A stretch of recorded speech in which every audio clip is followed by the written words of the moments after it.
Hello, I'm Walt Anderson, Coordinator of Football Officials for the Big 12 Conference.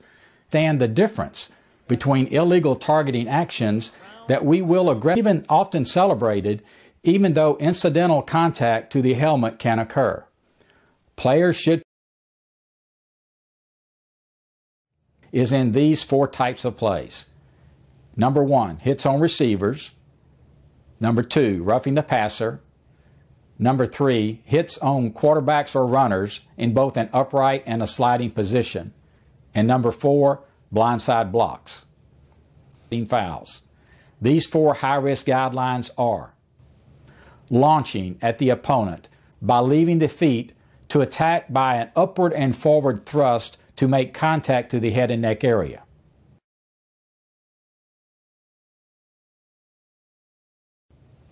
A thrust upward and forward from a crouch position to attack with contact to the head and neck area.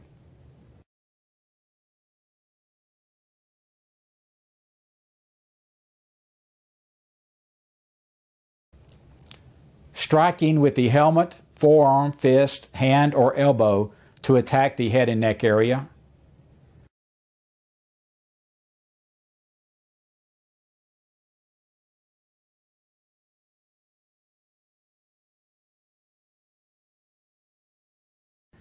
And using the crown of the helmet by lowering the head before attacking the opponent.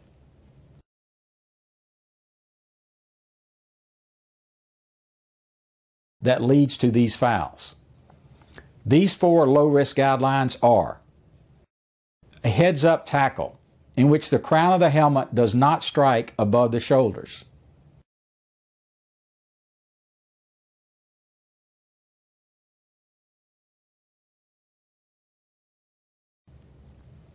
A wrap-up tackle, where the player is making a conscious effort to wrap the opponent with the arms rather than attacking him above the shoulders.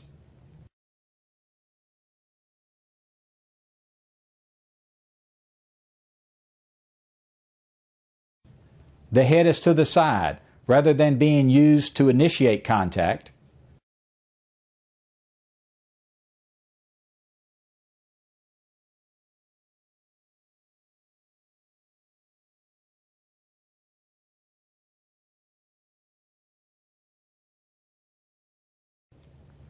And a position change of players that is due to the normal course of play that often leads to incidental contact of the helmet, but that is not a part of the initiating and targeting action that is a foul.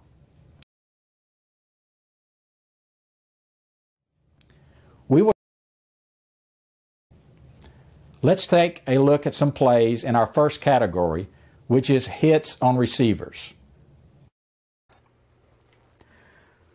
All of these are going to be, in this section, are going to be hits that are fouls and are targeting in nature.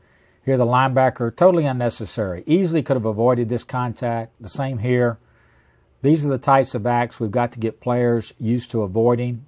We clearly have time. There's nothing but an initiating and targeting component to all of these. These are the type of actions we want to get used to seeing on the field. But at the same time, we really want to work at players and coaches understanding that we've all got to collectively work at getting these types of hits out of the game. Here the receiver is coming to the ground, and there's some element that we may ask, well, how do we avoid him? And you may end up with some incidental contact, but here the defender lowers his helmet, strikes with the crown of the helmet, totally avoidable. Here again is a situation where the player his head is up, but he's clearly too high in his target zone, and he's going to have to lower the helmet in order to avoid this being a foul. Again, another example of the defender lowering the head, striking with the crown of the helmet. Here, this is a straight shot to the body with the crown of the helmet. This is a foul involving 913. This is a foul of 913 using the crown. The head is not hit, but the body is with the crown of the helmet. Again, another example. The head may be up, but the target zone here is just too high, and we're going to have to get used to lowering our target zone. This one's forever. And guess what? It's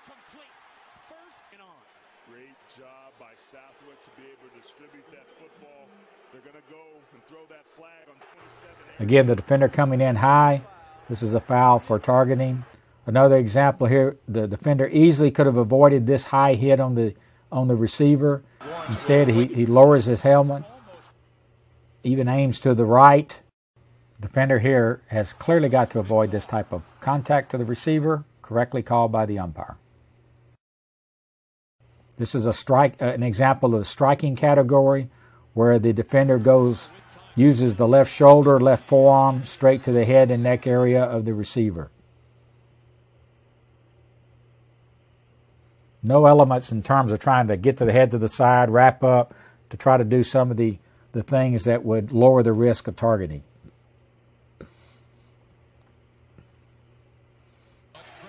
Here, this pass gets intercepted, but the receiver, completely defenseless here, takes an unnecessary shot high by the defender. That is targeting. Okay, let's take a look at some examples now that are legal. This is what we want players to realize, that you can have hard, vicious hits. Here, this is certainly one that is intense, but the head of number 10 is to the side. The target zone is lowered. Contact is to the chest with the right shoulder. This is a legal hit. Here's one where the player actually launches, but he launches in a manner that the head is to the side and contact is low and is not to the head and neck area. That's a legal hit. This is one where you're going to see the head is up and the target zone is low. And this is what we want players to work to do. Keep the head up. If you can get it to the side, that's fine. But if it's not, we want to just be sure it's clearly, well below the shoulders on this contact. This is a legal hit. This is an example here of a play that last year was correctly handled by the crew. We're going to just let this run. This is a situation where initially there was a targeting foul called by the side judge. The line judge comes in, gets involved, is active, tells the side judge he had a good angle. The defender was turning to the side and the contact was with his shoulder. Let's pick this flag up. That's what the crew does. Referee simply turns, makes an announcement. This is how we want these to be handled when we're not certain that we've got a foul. We want other officials who have, in this case, a better angle to get involved, not to assume that the official who throws the flag has the best angle. Here's one where both players are just simply playing the football. They're both diving for a pass between them, and there ends up being incidental helmet-to-helmet contact. That's not a foul. Again, both players are playing the ball, and you're going to have some contact to the head. In this case, it's helmet-to-helmet, but there's no initiating and targeting component here. This is just incidental to the game, and it's not the type of action that is a foul, and this should not be called.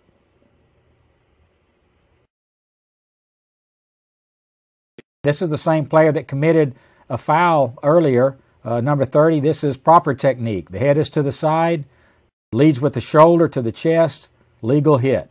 Here's a launch again. That a launch in and of itself is not illegal if we're not attacking the head and neck area, which we're not in that case. The head here is, again, another vicious hit. Serves its purpose, dislodges the football from the receiver, but the defender is turning his head. He's leading with his shoulder, not his helmet. And this is exactly what we want defenders to do as they contact receivers. Example here. We're going to have a good replay of this play where both the defender and the receiver see each other coming, and both of them end up through a normal position change. They end up turning away from this, and there may be some incidental helmet contact. This is not a foul by either player.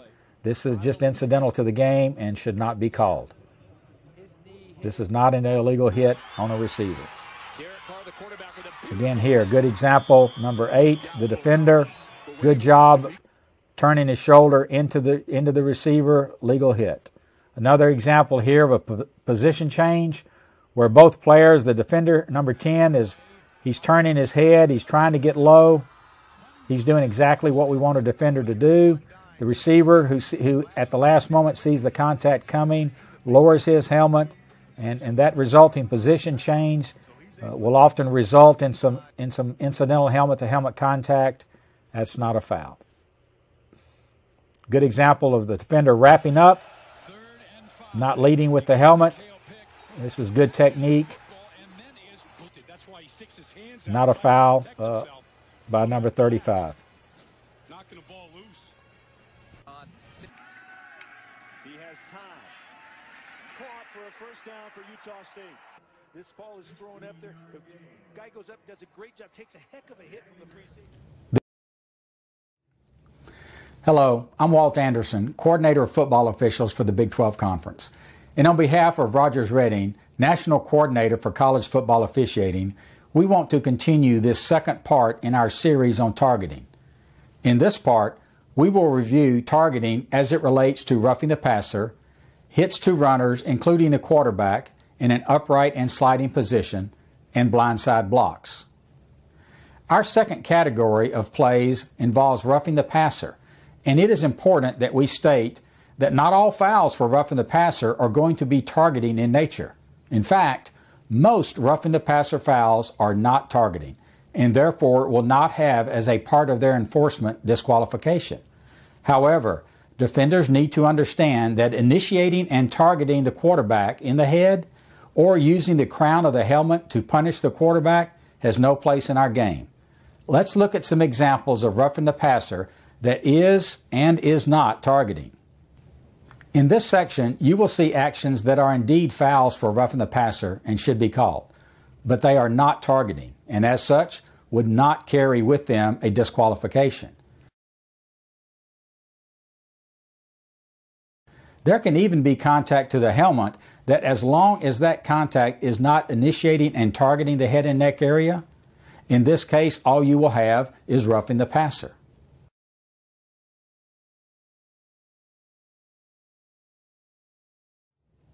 In contrast, the plays in this section have all of the elements of initiating and targeting, are clearly avoidable, and meet the requirements for targeting under 913 and 914.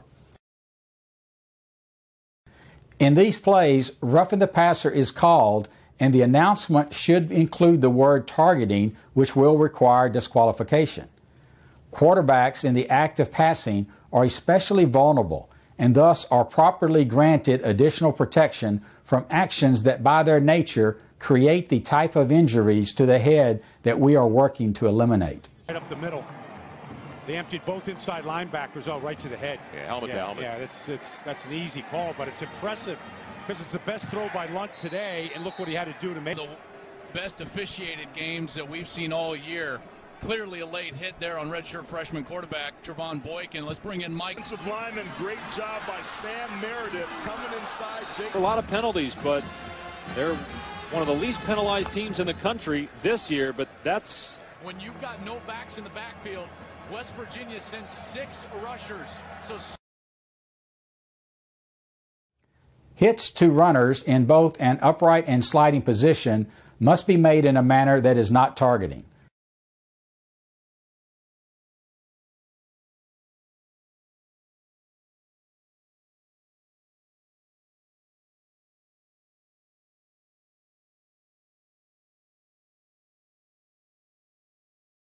Players need to be especially alert to avoid lowering the head and striking the runner with the crown or top of the helmet.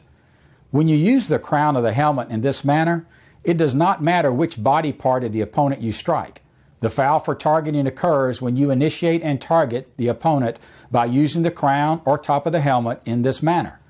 Keep your head up, not only for the safety of your opponent, but for your own safety, as this technique is extremely dangerous to both you and your opponent and can cause serious or debilitating injury. In this first play, you are going to see a perfectly legal hit because the head is not targeted, nor is the crown of the helmet used. This is a good job of officials here to get together and pick up this initially thrown flag, as there is no foul on this type of action. Interesting discussion here, but the flag clearly out. There is no foul. The contact is with the shoulder. All right, see, the officials. That's a great decision. They huddle, they discuss it. That's a right call. You're right. That is an excellent job by this crew.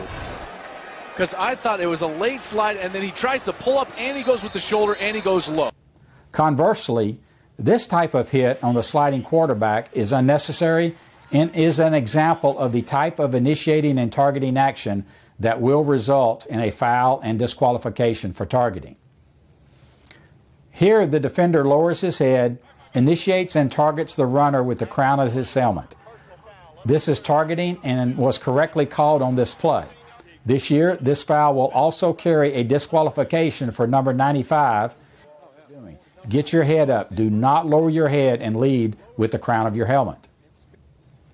Compare the previous play with this one, where the defender is committed while the runner is still up and moving forward. And while he delivers a hard hit, he does not strike with the crown of the helmet, nor does he initiate and target the head and neck area of the runner. This is a legal hit, and there is no foul here. This action is flagrant and has no place in our game. The defender lowers his head and uses the crown to strike the quarterback who has just pitched the ball in the head and neck area. This is a clear example of the type of initiating and targeting action that we have to work to eliminate. There are plenty of low-risk techniques that this player could have used, such as head to the side or wrapping up or head up and hitting below the shoulders to avoid this unnecessary action. The final category is blindside blocks, and players who receive blindside blocks are, by new rule this year, deemed to be defenseless, which means any initiating and targeting to the head and neck area is a foul that will warrant disqualification. Players can make legal blindside blocks, as you will see in some of these examples, but they must not initiate contact to the head and neck area.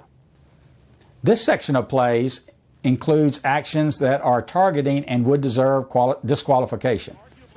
Notice how many of the high-risk components are present, where the players either launch, thrust, strike, or use the crown of the helmet to attack the head and the neck area. Officials are being trained to pay special attention when a player is approaching an opponent from his blind side. These are the types of hits that we want to eliminate.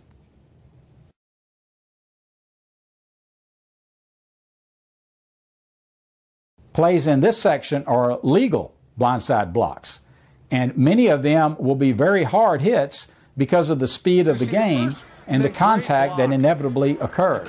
However, you will see in these play examples proper techniques like lowering the strike zone, leading with the shoulder rather than the head, turning the head to the side, or wrapping up opponents or running through them without initiating and targeting the head and neck area. As part of the new rule, in games where instant replay is allowed, the disqualification part of the penalty is reviewable.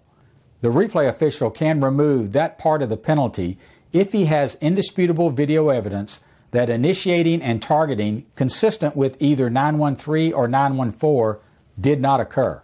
It is important for everyone to understand that the Rules Committee does not want the replay official looking for elements of targeting such as a launch or thrust from a crouch position, since those judgments are solely made by the field officials. The replay official is only looking to see if the contact is made with the crown or top of the helmet for 913 fouls, or if the targeting and initiating contact is made to the head or neck area for 914 fouls. Because of the possibility that actions other than targeting could also be involved in the calling of a foul, such as the action being deemed late by the official who makes the call on the field, even if the disqualification component of the penalty is removed, the 15-yard distance penalty is required by rule to be enforced. The referee will, as part of their announcement, use the word targeting and will give a visible signal of the closed fist to the side of the head to indicate this foul. The ruling on the field is a completed catch. After the play, personal foul, targeting, defense number 35. 2-yard penalty added to the end of the catch. This will alert the replay booth that the play is reviewable under this section of Rule 12. Plays that can be confirmed in the booth will not be stopped. just as is the procedure with other game plays where the ruling on the field is quickly confirmed as correct. If the game is stopped to further review the play, the referee's announcement will be that the ruling on the field is confirmed or stands, or if the disqualification is removed, the referee will make an announcement something like this: after further review, number 24 is not disqualified for the foul. By rule, the 15-yard penalty is enforced.